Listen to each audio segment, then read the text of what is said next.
Mainit na balita, naghain ng petisyon sa Korte Suprema sina Representatives Laila de Lima at Edgar Erice para tutulan ang unprogrammed appropriations sa ilalim ng 2026 national budget. Hiling nila sa Supreme Court, ipawalang bisa ito at ideklarang unconstitutional.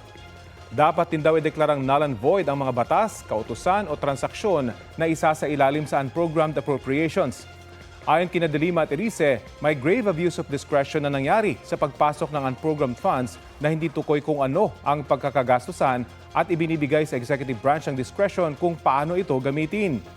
Hindi raw ito ang papel ng ehekutibo dahil pagpapatupad lamang ng batas ang kanilang mandato.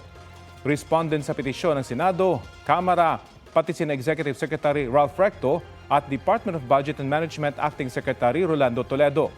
Sagot ng DBM, iginagalang nila ang karapatan ng ninuman na maghain ng kaso.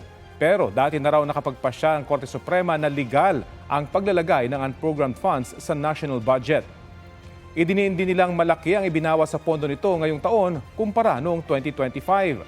Sinusubukan pa namin kunan ng pahayag ang iba pang respondents sa petisyon.